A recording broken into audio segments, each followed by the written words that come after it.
Welcome to Root Words, a podcast that explores agriculture and cooking's role in connecting us to our landscape and our communities. I'm Stephen Abatiell.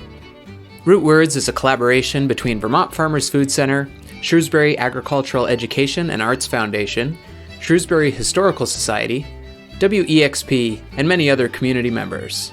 The project began in 2017 and was made possible by support from the National Endowment for the Humanities, as well as from this community. Throughout this podcast, you're going to be hearing stories from people around the Rutland County region in the heart of Vermont, a region rich in agriculture, family farms, a region that's a pastoral working landscape. These stories are going to be each little windows into what a regional food system really looks like on the community level. We're excited to introduce you to some passionate folks working with the land and with food and bringing communities together. So please pull up a chair and enjoy.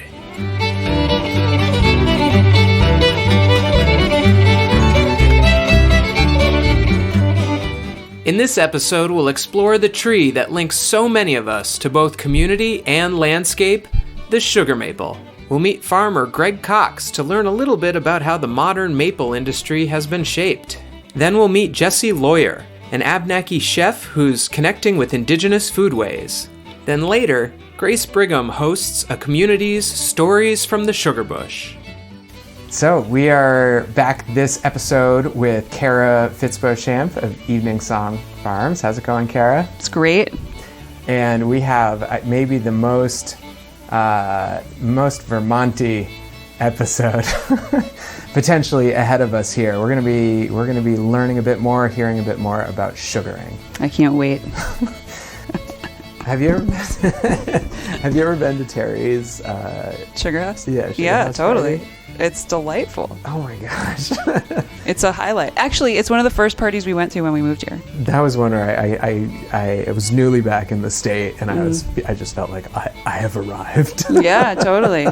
Music playing all night. You keep the fire going. He does all the evaporating. He cooks it down all at once in one party. And what I liked was taking the little cup and dipping it into the evaporator of this kind of half syrup, it's not all the way there, so it's still kind of drinkable, and it's like a warm mapley tea, and you put a little shot of whiskey into it, and people are playing on the porch, and man, it's just a good old Vermont time. When I used to collect via buckets, I would make sap lemonade for the start of the morning. I would go out with a ball jar with just a little bit of squeezed lemons in it, and then pour my first thing of sap into my lemon and then use that for the rest of the morning, and that was a real treat. And a real seasonal treat. I like having those things that center you in a season, Totally. We have seasons here, not everybody does. Yeah. And they have these wonderful little things that might only last a week or 2 weeks. The sap's only flowing. This year, the sap only flowed for about 4 days, it seemed like. It was very short. Nature centering us in our place. When I was reading a little bit about sugaring for Root Words for this project, obviously, or maybe not obvious to folks, European immigrants did not invent sugaring, didn't create it here in this space. It has been done for many generations, maybe hundreds, maybe thousands of years before European settlement to this area. And the oldest written record from a European settler of sugaring happening was up, I believe it was in the upper Midwest area. And what they had seen was native people there icing the sap. So they had these flat bark or wooden containers, and it was very cold out that time of year in the spring, and they were icing it in these shallow containers, which is now part of the process again in many places, that there's icing or similar to the osmosis kind of piece. But I thought it just like reading it obviously that was an easier way to do it without having to you can boil in baskets and things if you if you take good care of it. Sure. But it just made so much sense to make a sweeter product, to make something sweet, a sweet drink, by just icing off the water to it. So I thought that was super interesting. Yeah, and for sure. Cool how it's developed over the years for many people, many different people, different communities. Over the course of Root Words, we're going to hear from a number of different farmers about their perspectives of agriculture in this region, sometimes giving us some of the historical context. And Greg Cox of Boardman Hill Farm in West Rutland is somebody you're going to hear a lot from. But today we've got Greg giving us some perspective on how we have the maple syrup industry here in Vermont that we have today.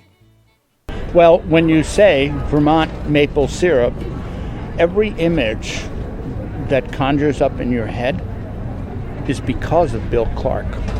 Bill Clark took over the Vermont Maple Association as president, was on the board for a long time, and but he became president, I believe, in 1969. It might have been 1970.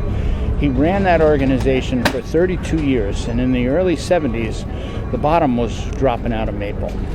And Bill Clark turned that organization around.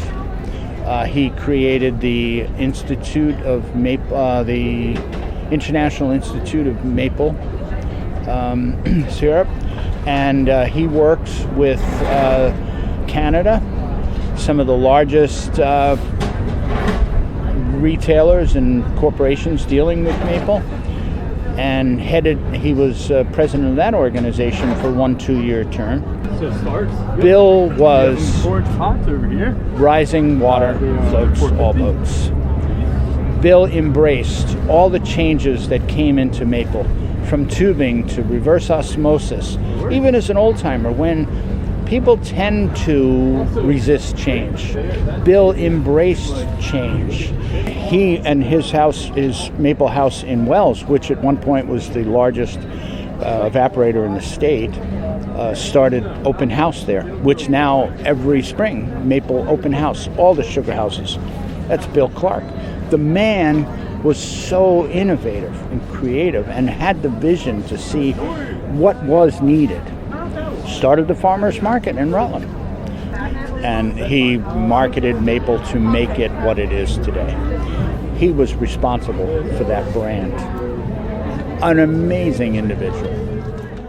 I feel like so many of our ag discussions are through the European lens, and not, just the way he centered Bill, who is tremendously important and done so much. I was just like, whoa, but this is so relatively recent. You know what I mean? Yeah. Like, what shoulders is this process standing on? Where did we adapt it from? Where did we learn it from? Those are a lot of fun things to explore. Those are fun things to explore. And to do that, I tracked down Jessee Lawyer, a chef based in Burlington, Vermont, and someone who we hope to have back to this show many times. But thanks for joining us today. Could you just start by introducing yourself? Yes, my name is Jessee Lawyer. I'm an enrolled citizen with the Abenaki Nation at Missisquoi. I am the executive chef at Sweetwater's American Bistro in Burlington, Vermont on Church Street. And yeah, that's pretty much me in a nutshell. Father hunter, food sovereignty activist.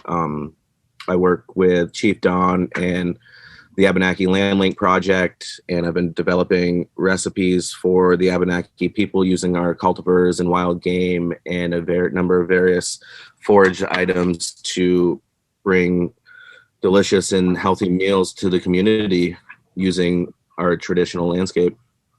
Yeah, you told me a little bit the other day about your experimental archaeology kind of personal project with maple. Could you just describe that, or talk about your experience with that, and just describe what you did there? So the first thing I did was I have a large growth of sumac by my house, and I don't know, a couple of years ago I cut down some nice lengths of branches, and I started making maple spiles with the hopes to tap the maple trees behind my house in a traditional manner. And that kind of got put on hold with other projects. And then this year, again, still in pandemic and thinking about providing for myself, I wanted to make my own syrup.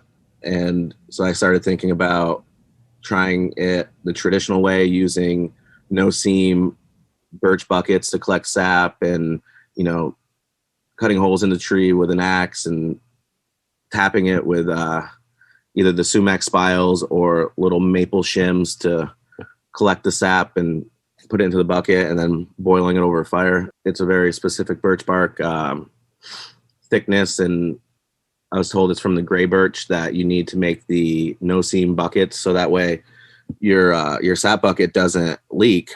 So that's this year's project, is to collect enough buckets for maybe like 10 trees, or collect enough birch bark to make buckets for about 10 trees. And hopefully by next sugaring season, I'll be able to, just to try it out. I usually, like in anything I do, whether it's art or cooking, I like to do things by hand first or in the traditional way, just to really get a feel for whatever I'm doing. Not that I'll continue to tap birch trees the traditional way, but it's just nice to know where that came from in the beginning and that you can in fact do it. I just feel it's closer to any project I do to do it the hardest way first, I guess. I think it would bring me closer to what I'm doing, kind of walking in my ancestors' footsteps, to see what they had to go through, and not that I have to suffer today and, put more work into it than I have to, but it's nice to be able to see what our ancestors had to go through for, a meal. And at times, during the spring months and into the summer, that the maple sugar that was produced, because there wasn't a lot of sap or a lot of maple syrup that was produced. It was boiled down to past the point of syrup into sugar packed in birch bark cones. And, that sustained, energy stores in your body for quite a while after that. So it was a lot of work, to get that little bit of sugar. I just think maple makes everything taste better. I use it at home. I use both syrup and sugar in the restaurant. Any time that I can use syrup or sugar, maple sugar, instead of, processed granulated white sugar, I will. I think the flavor is so much better. It's so much better for your body. And yeah, that's pretty much it. I just love maple. When family and friends come together in the forest and in the sugar house each spring, they get connected not only to the seasonality and to their landscape, but also to each other, and a lot of stories become the stuff of local legend. So now we'll take you to Shrewsbury's Russellville Schoolhouse for some stories from the sugar bush.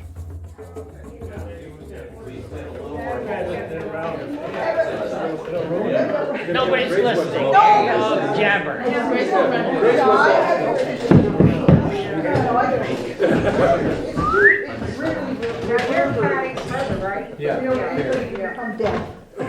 So welcome. It's wonderful that so many people came. We even have, is it the Allens from all the way up in Florence? No, Allen Mills. Allen Mills, excuse me. Clear up to Florence they came down, and that's because they saw the ad in the paper. And then all the rest of us are locals or Rutland people, and I think we ought to probably introduce ourselves. We should go around. Yeah. Maybe we could do that first? Yes.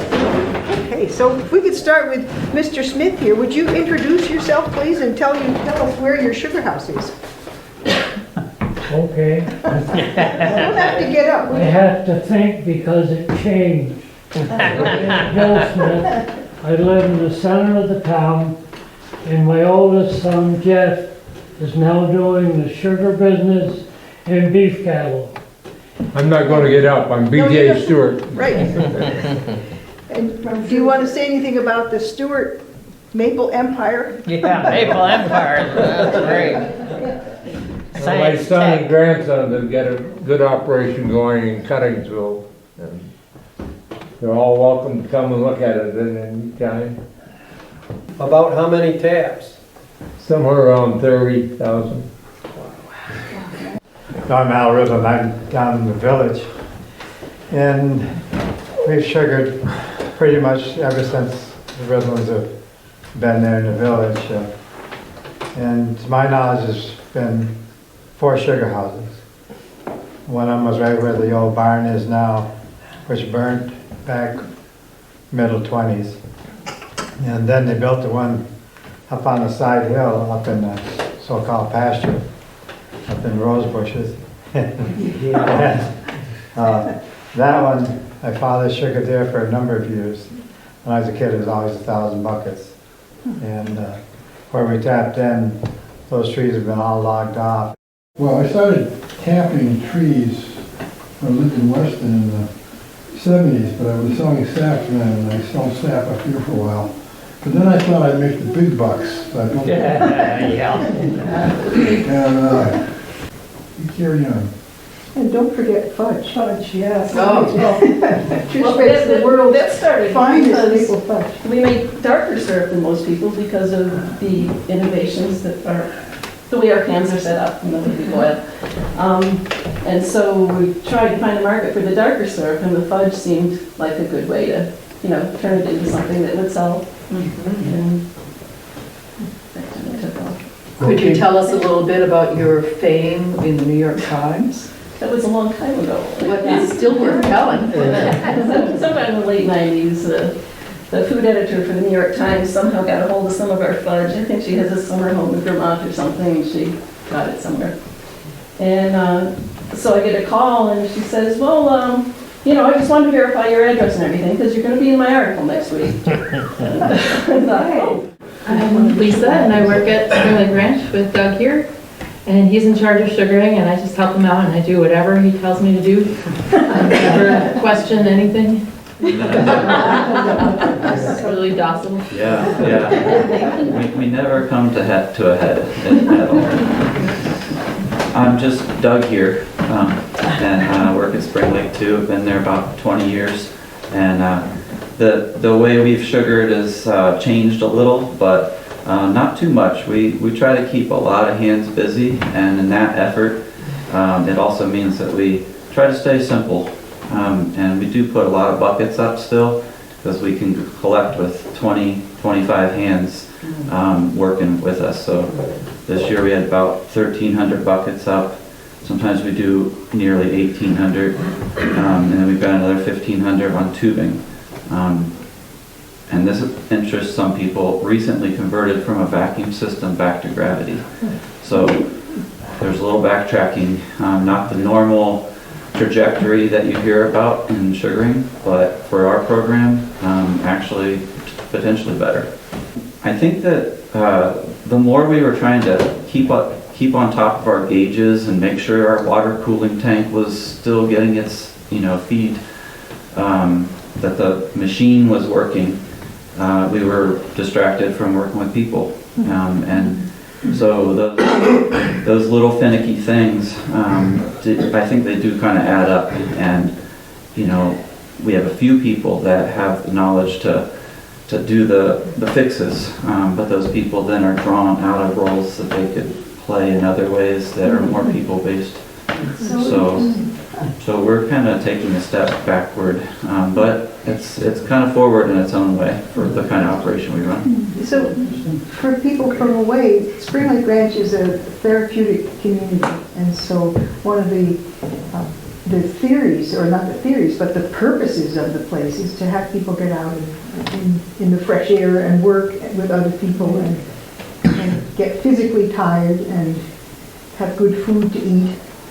Does anybody else want to add to that?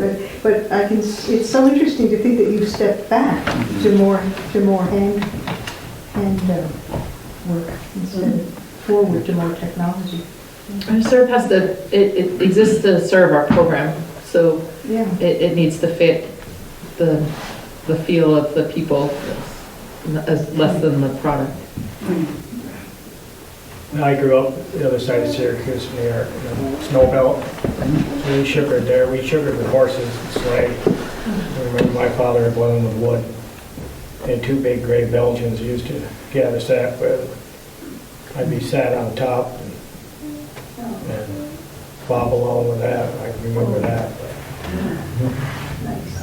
I'm Terry Martin. I live in Russellville, right here on the corner.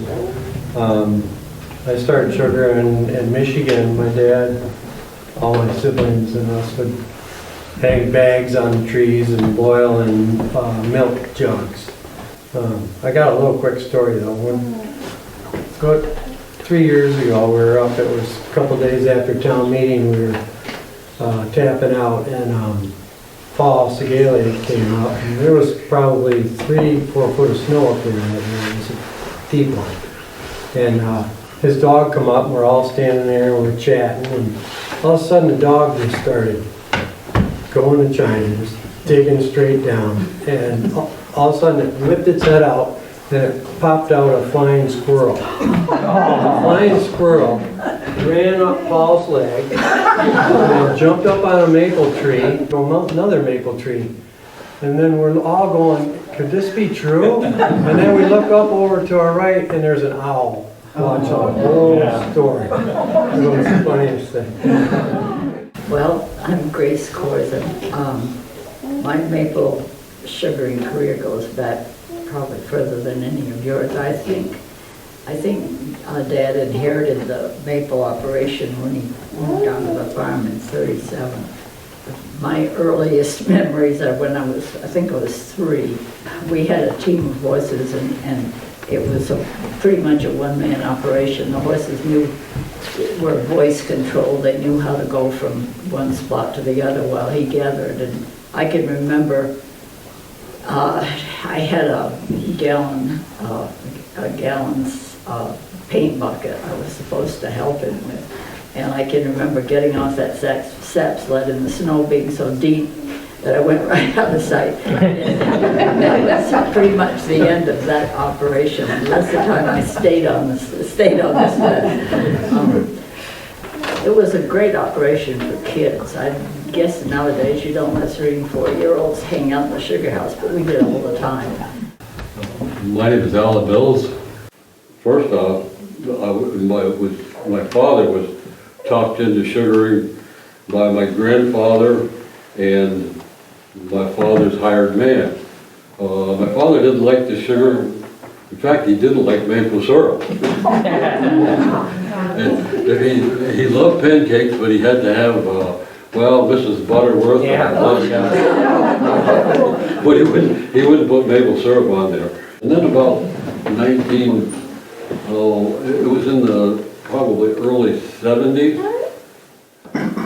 late 60s, early 70s, my uncle talked him into sugaring. So, first off, my uncle was very meticulous about the sugaring operation. He wanted to be involved in the tapping because you had to do it just right, What you have to do, drill a hole, and stick a pipe in there and that works, There's nothing to do. Oh, no. Well, we got to this one tree, it was kind of by the old farm spring. And so it was a huge maple, but I knew that it was pretty much hollow because you could see, the squirrels would be going in and out of the dead part of the tree. So I said to him, he said, well, let's tap that one. I said, you won't get anything out of that tree. You'll just get squirrel pee out of that. And he said, oh, no, that'll run, It was a huge maple. Later on in the season, he wanted to help me.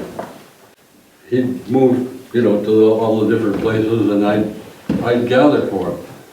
So I said, do you want me to go over and get the squirrel pee out of that tree? He said, yes. He said, gather the sap from that one. So it would run kind of a brownish looking sap, So I was delighted when I saw that.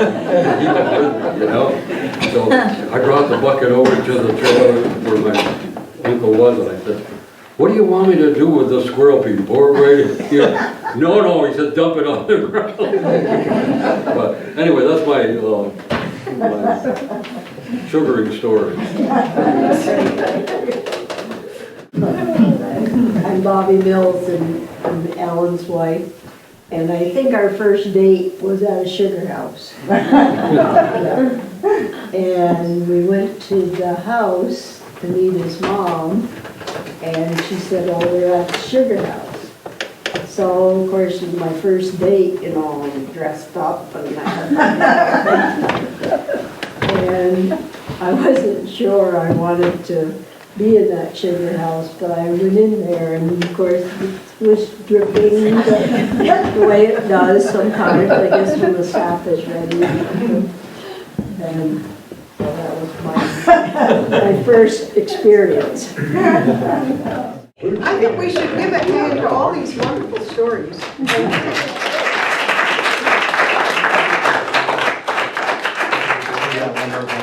Please tell more stories to each other and to all of us, and do sample some of the syrup that we have here. Grace Brigham, thank you for coming, and try the syrup on your way out. Yeah, that was a lovely, just real nice small community gathering we got to have out here, and I know I learned a lot from that conversation. I love hearing my neighbors talk about their connection with maple sugar. Yeah, and it's just it's one of those things. It's a particular way of understanding the place that you live. We're going to close out this episode with Jessee Loyer's final thoughts on maple. So, I mean, growing up, I grew up in Richford, Vermont, and besides the dairy industry, like, the next biggest thing is the maple industry. Like, we just have maple farms everywhere. So, and that's not from an indigenous perspective. I don't think where I'm from there was a single indigenous maker of maple syrup, but growing up and just being around that, and not that I did a lot of work in the sugar woods, but I did help collect sap, and it's a connection to my childhood. And I always knew that our ancestors used sugar woods and made that, but it wasn't until older and researching it and talking to elders that I realized this was our technology back in the day, and it just kind of shifted into huge sugaring operations. And for me, I'd like to see that come back to the community. I know the Nullhegan band they have a patch of sugar woods that they work and bottle and sell, and I want to see more of that. I mean, it's just another way to connect to our culture. It was a huge part of who we were and who we still are. Just like, just like growing, corn, beans, or squash. These are things that sustain our people, over hundreds and thousands of years. And I'd like to see us get back to a place where we can, sustain ourselves again and not have to worry about the dollar to go to the store to buy something. If we can, as a community, as a whole, take part in the process of sugaring and share with the community, I mean, that would just light up my life, This episode of Root Words was produced by Stephen Abatiell and Kara Fitzbeauchamp, with special guest Jessee Loyer. Special thanks this week to Greg Cox, Grace Brigham, the people of Shrewsbury, and Bill Clark, in humble remembrance for all he did for Vermont's agricultural community. If you'd like to learn more about Indigenous food sovereignty, or just get some inspiration for the kitchen, you can follow Jessee Loyer at the Dawnland Kitchen on Instagram. Our musical themes are by the Saltash Serenaders. We are a project of the Vermont Farmers Food Center and SAGE. Thank you all for listening and for being a part of our local food system. This podcast has been made possible by generous support from the National Endowment for the Humanities. We'll catch you next time on Root Words.